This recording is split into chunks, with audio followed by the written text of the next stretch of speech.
Good morning, everybody. This is Jonathan Harmon with the J. Harmon Home Team, powered by Keller Williams, with my new friend Tonya Hobbs of the Kamari House.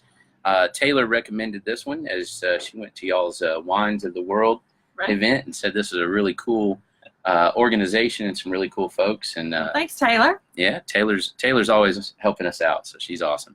And learned a little bit about what you guys do this morning. And Jennifer Bass was going to be here, but she is unfortunately under the weather. Under the weather, yes. Under the weather. 'Tis the season. I know my sinuses have been.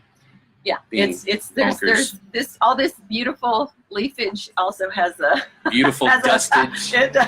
Yeah. It has a downside. Yeah. Yeah, for sure. But it is beautiful. I'll tell you, y'all have a great little spot here on Walnut.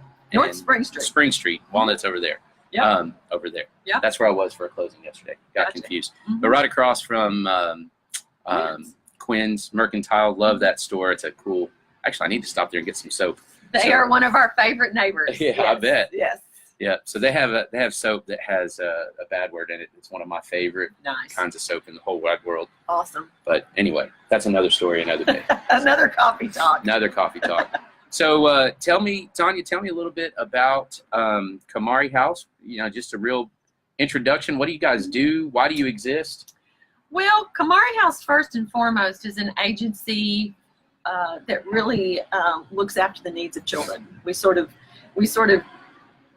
took a need that children have and then worked backwards and sort of created a solution for it. And so the first program that we started with almost 6 years ago in December was the supervised visitation issue. There was another agency in town that had provided that service. It's a court-ordered service, so it's not something that people can forego. So a kid gets put in state's custody? Or it's state custody or a family placement, you know, staying with grandma or Aunt Sally, or even sometimes they're with one parent, but the other parent has some issues that are of enough concern to the court that they place that parent here in our care while they're exercising their parenting time. So that program went away at another agency, Kamari House. Well, myself and my co-founder, Jeff Pooster, and I were approached by a group of guardians ad litem, which are attorneys that are appointed to represent children in custody cases in the juvenile court system. We were approached by that group to say, you know, we know you guys have some experience doing this. Could you start a program? I mean, these are court-ordered services. We can't just not have them. So, so we really, my idea at the time, I was at Murfreesboro City Schools.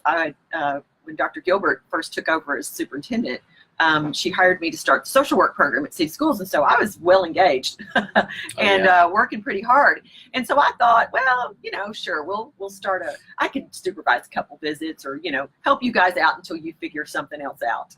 Well, that was 6 years ago. And the rest they figured it out. They figured out that we could do it and that we needed to do it. And so, yeah, Kamari House came to be as a result of that need, literally, in the community that was going unmet. So take me through a scenario. Give me, you know, one or two things that would happen that somebody would end up using y'all services. Absolutely. One of the most obvious things is that there's some child abuse in the family. One or both of the parents may be what we call indicated by the Department of Children's Services for some type of abuse.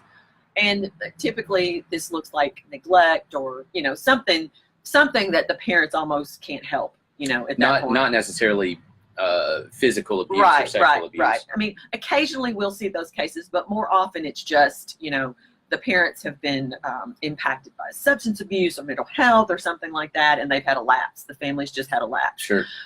Or we also get a lot of referrals from what we call that's in the juvenile court. Juvenile court handles things like abuse and those kinds of things. From the circuit courts, which is family law court, we get a lot of referrals from situations that just arise out of high conflict divorce and separation.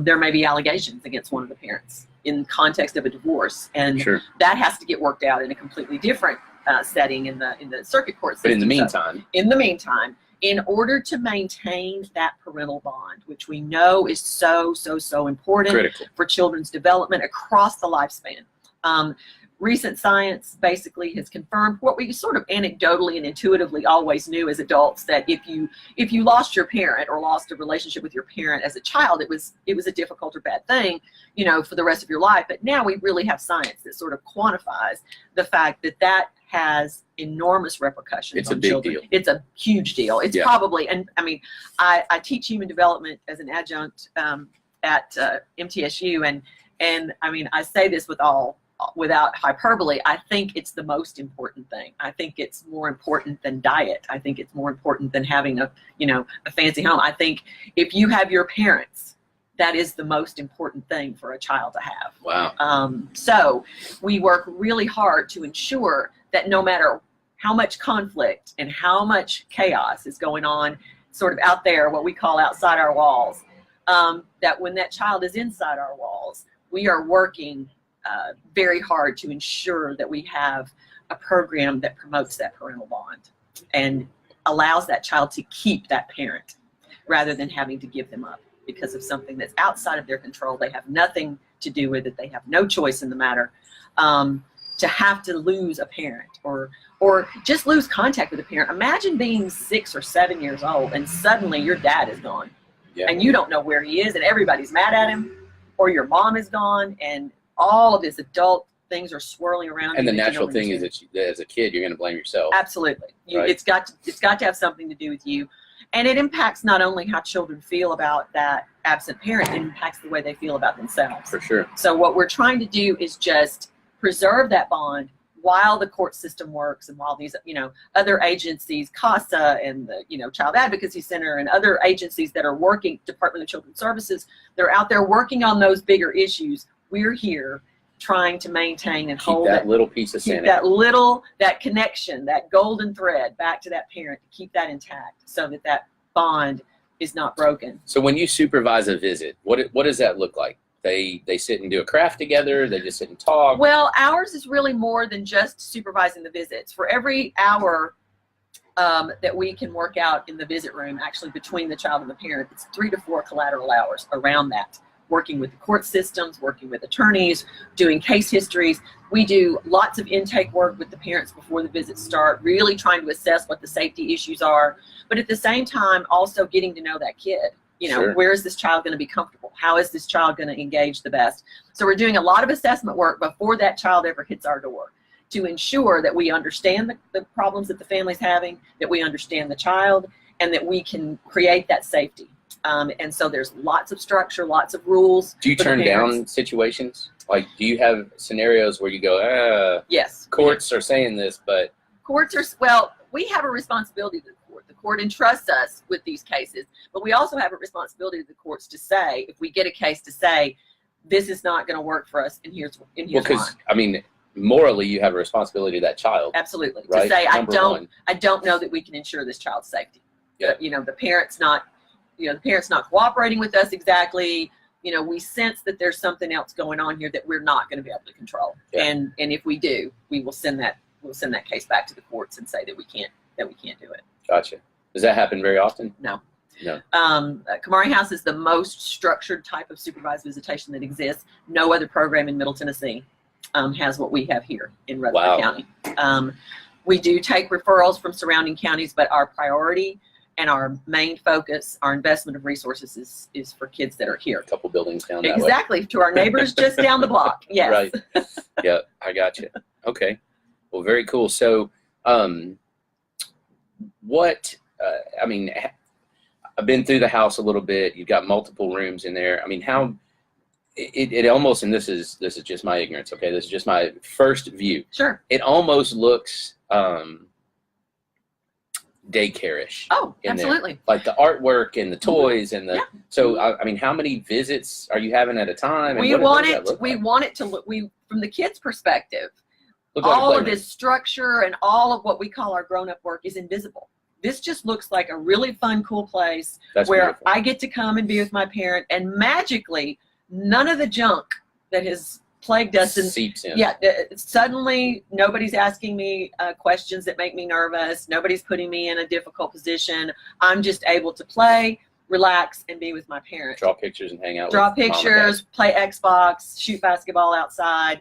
So that's from a kid's perspective exactly how we want it to look. Good. Behind the scenes, we have a staff of extremely highly trained folks, 13 of them, who actually do the hands-on rubber meets the road work in the room with that parent and that child when the visits are going on. They are extremely skilled at enforcing rules, but at the same time being very nurturing and kind and respectful to the children, and really just providing support.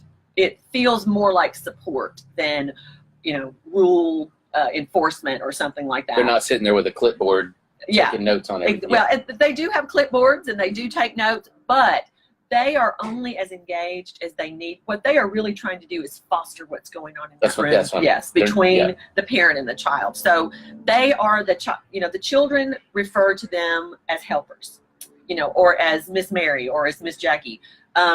They, again, just like daycare, they associate this with a very normal, kind of scenario. So your helpers, Mm-hmm. are they social workers? Are they psychologists? Are they what? They are all of the above. For the most part, they are master's level folks. 9 out of the 13 are master's level folks. The other 4 have bachelor's degrees in other in the social sciences typically. Several of them are teachers who teach during the week and come and do this kind of work on the weekends. Several of them are social workers. That does tend to sort of be our flagship, professional degree. We also have some folks who have criminal justice backgrounds, who work in probation and parole and things like that, which is also appropriate for some of our, of our families. So we have people with a varied background, varied approaches. So we have some monitors who are more appropriate for young parents, babies, sort of our coddlers, our nurturers. Then we have some monitors who are really more appropriate for a person maybe who's been involved with domestic violence, has some manipulation issues and those kinds of things. We would pair them with a monitor who's more sort of safety based. That makes sense. Yeah, but for the children, again, all of that sort of fades into the background. They're really not aware of most of the structure that we are enforcing on a minute-by-minute basis during those visits. Right. That's really a testament to the skill level of this staff. That's fantastic. They are really amazing at making the children feel like this is just totally normal, but also sending the very clear signal to the parents that these rules are real. This is your safety plan. This is your child's safety plan, and we are not we're not playing with you on that. Right. Yeah. Yeah. Oh, that's fantastic. And when we were talking earlier, you said you don't really have alumni of Kamari House that come back and thank you necessarily, because it's court ordered. It's court ordered. It's not. But at the same time, because of the service and the level of the service that you provide, that parent still gets to maintain that connection with the kid. Absolutely. So not just for the kid's mental well-being, that's a big deal for the parent to be dealing with whatever they screwed up on. Yes. And everybody makes mistakes. Right. And then for it to cost them 6 months, 8 months, 10 months, 2 years, whatever, with their children. Right. And this is not a huge amount of time that we're able to give them. It's usually a couple of hours every other week, but it's enough. Better than none. It's enough to keep that relationship intact.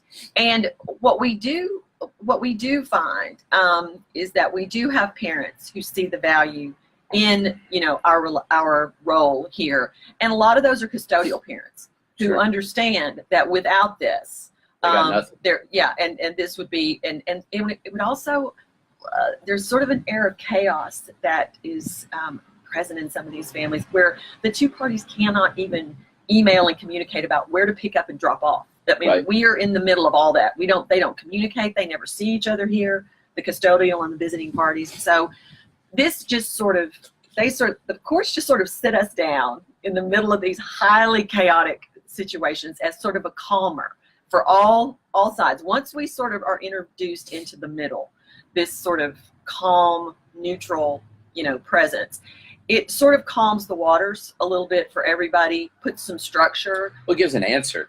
Absolutely. Yes. I mean, for that parent that the non-custodial parent, they look at that and they go, I mean, they're desperate. Yeah, this is their path, right? Yeah. This is their path, and often judges, when they write us into their court orders, will say, you're going to do 3 months at the Kamari House, then you're going to go do this. So they're laying out a path, stepping stone, basically to get back to where you want to be. And we are typically the first hurdle, if you will, Yeah. down that path. But what we're trying to do really is to coach and to try to help these families heal, not only between the parents and the children, but also heal some of the conflict that's going on with the adults. Because what we know about parental separation and divorce is it's not the divorce that traumatizes a kid. It's the exposure to the conflict between the parents. So the more conflict that child is exposed to, the more negative impact they're going to experience. That's interesting. So what we're trying not only to carve out this space for the actual visits, but we're also trying to introduce and model and help families Conflict adopt, resolution. yes, some better skills for putting this conflict to rest and moving on. Yeah. What you see among these families, and we've dealt with hundreds of these families over the years. We have 25 to 30 at a time. Wow. So you can imagine 25 to 30 tornadoes of conflict going on at any one moment. What we see is that what causes that conflict to deepen and to sort of get stuck, almost like a storm that won't move on, is this inability to get past it. The Right. adults, they want to hang on to resentments and Is that a selfish thing? Is that a you wronged me and I'm going to make sure you're wronged I think too? I think it comes from some relationships, when you look at Some idea of justice. Yes. Well, I'm fighting for this each side thinks they're right and that they're fighting for what's right. And what you don't realize is that you're basically, and I've told this to parents, you're living out the movie Groundhog Day. Yeah. Every single day you're getting up and doing the exact same thing again.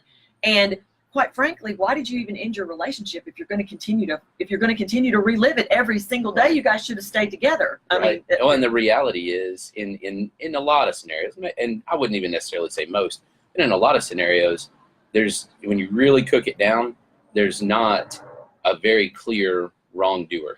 Oh, right. That's always based on perspective. Yeah. Always. And I mean, sometimes there is, right? Criminal activity, things like that, obviously. But in your, I guess, typical divorce, even one where it's something where somebody, did something, you know what I'm saying? Mm-hmm. It's not always cut and dry. No, it's not. And certainly, I think one of the things that adults have the most problem with in these high conflict situations is understanding the child's perspective. Because when you are leaving a relationship, no matter how long you've been with that person, you may move on to another relationship that is actually more significant to you than the one you left. I mean, you may, you're 35, you get divorced. The next person that you marry may be the person that you stay married to for 30 years. Right. However, and so that may be your most significant relationship. What parents fail to understand is that's never going to be true for the child. Yeah. Their mother is their mother. Their father is their father. There's Period. only one of those.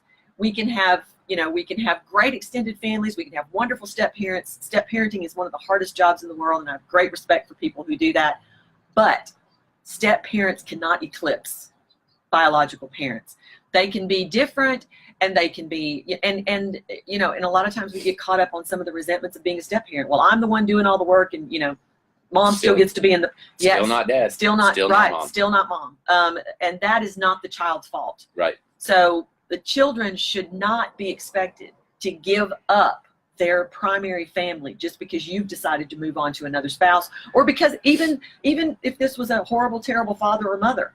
Granted, we don't love our mothers and fathers based on their merit as parents.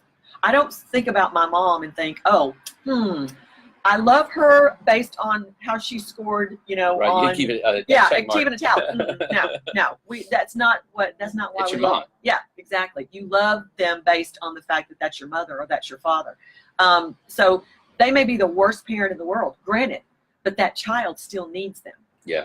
Yeah. On some level in their life. They don't need to have to give that person up. And I think that's something that adults just simply can't get their heads around a lot of times, because I hear this all the time. Well, he's a terrible father, he's a terrible mother. You need to just leave them behind. Nobody leaves their mother or their father behind without some major psychological scars. Well, and then you see, like, there's situations that I'm familiar with where, maybe a parent is not treating a child well, maybe withholding that child from other family, Yes. things like that. Yes. And, you hear people say, well, one day that kid will realize it and they'll come around, but it's still going to be their mom or their dad. Yes, so absolutely. maybe they'll realize it, but that doesn't mean that they're going to suddenly like, no, hey, you did this and I don't want to talk to you. Right. No, that adult or human relationships are just not that cut and dry. And I think in the modern world, we have this tendency to sort of think that human feelings and human emotions follow societal trends. They don't. All families are good families, and it's not to say that blended families aren't great and that single parents aren't great. However, we cannot leave behind the basic tenet of human attachment, and that is mothers and fathers. Those are your most primary relationships. And there is never a day in your life when you don't care where your mother is or where your father is or if they're okay. And that certainly is not when you're 7 or 3 or 15. Right. The kids in our program range in age from babies all the way up to teenagers. And even though they only see and some of our older kids acknowledge, that their parent is not the greatest. Sure. That they don't want to live with that person. They don't want to necessarily be alone with that person. However, they do want to know where their mother is or where their father is. And they do want enough contact so that they don't have to worry about them. Isn't that fascinating? It really, I'm always very gratified really when I see the end result of all this, which is when, after we get through all of the intake work and all of the assessments, which can be grueling because these folks are mad and they're in all sorts of emotional turmoil. And so, that sort of gets all over you when you're dealing with them. But then when that's all done and we've carved out this space and this kiddo hits this door right here for the first time and goes running down that hallway. Where's my mom? Where's my mom? Where's my dad? Where's my dad? And you see, it's like a magnet, and they come back, and you just, and at that point, you're done with all the social science. You're done with all the theories and all the blah. Right there, what you are seeing is nothing but human nature. Yeah. Taking hold, and that is, without a doubt, the most gratifying thing in the world, because it just every single time it happens. First of all, it gives chills, and it happens to a point where at some point every person on this staff is like, trying to, you just said it, and I'm already it's having to tear up because it is just amazing when you clear out all the smoke basically, and you give that relationship the opportunity to just be what it is. Yep. It's amazing to watch what happens between a child and a parent. I bet. It's the reason we do this. So what's next for Kamari House? You talked about a little bit of expansion. We'd like to expand our footprint here on North Spring Street. What we know is that we have a lot of expertise on our staff about what's good for children, about how children sort of need to move in the world, and so we have a couple of new programs that are in their very beginning stages. We're working with 2 therapists here in Murfreesboro, Josh Chestnut and Krista Juno, and Josh has developed a protocol for a group for tweens and teens. There are so few programs out there in the community for kids of this age. We all love little ones, and they're a joy to work with. And they're cute. And they're cute. And they don't smell bad. Oh, and they don't curse you. They don't curse you typically. Right. But teens and tweens have needs as well. So Josh Chestnut has adopted a protocol from a West Coast practice out in Seattle around tabletop gaming. So this is for children who have spectrum issues, for children who have social adjustment, basically having trouble, with peers or with getting along with family, which describes just about every teenager tween I know. Not me. I was a perfect Oh child. yeah, me too. I was fabulous. So this group is facilitated by 2 licensed therapists. So you're in the room with this incredible expertise. But the beautiful thing about it is it addresses one of the basic problems of doing work with teens and tweens, which is they don't want to do anything with it. Adults. They don't pay any attention to adults. They already know everything. And they want to be with other teens and tweens. They don't want to listen to adults about anything. So this protocol engages these kiddos in a tabletop game, which is kind of like a fantasy game. what people of my age would acquaint with something like Dungeons and Dragons or something like that. It's a new something that's totally not that dated. But people still play that, by the way. Well, good. I'm glad to know that. But for 10 weeks, you engage with these two therapists in this alternate universe, basically, and you have a character who goes through all these adventures, and you get to practice the skills that you're lacking in your real life. Oh, wow. You sort of invest your character with all the things that you sort of, It's almost, it's a different variation on just the whole daily affirmations kind of thing. Oh, absolutely. Absolutely. Basically, yeah. right? I mean, yes, you're practicing being more social, being less abrasive, being more agreeable and respectful to your peers, whatever it is that you're struggling with.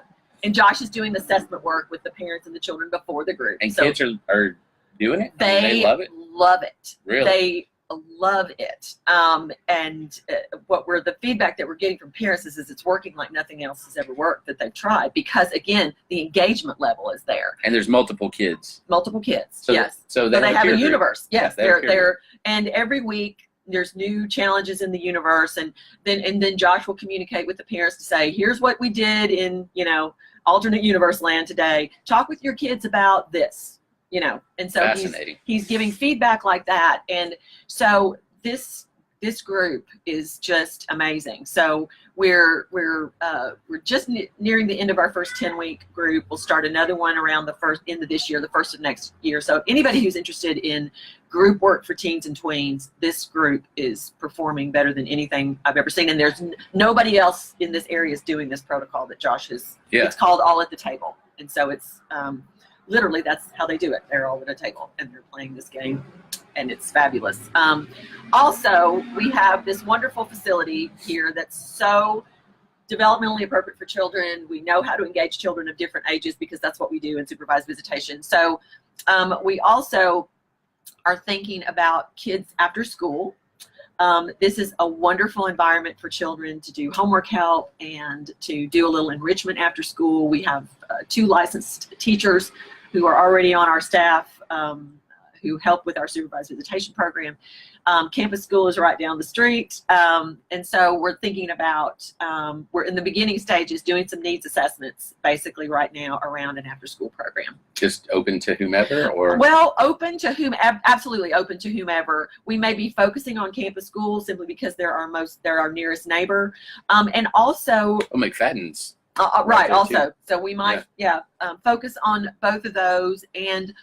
And we also want to really, again, not make it exclusive to spectrum kids and kids that have sensory and attention deficit and those kinds of things. But our facility is so quiet and so, old houses have small rooms, and we really do have an environment that is really, really tailored for sensory issues and those kinds of things. And so we're thinking about just focusing on specializing, yes, sure, in enrichment and homework help, and just a much there's nothing wrong with big noisy after school programs. A lot of children do great in those and they thrive in them, but a lot of kids cannot, especially kiddos that have some attention deficits, who have some spectrum issues, where those sensory issues are just huge: sound, light, noise, just the motion of so many other children.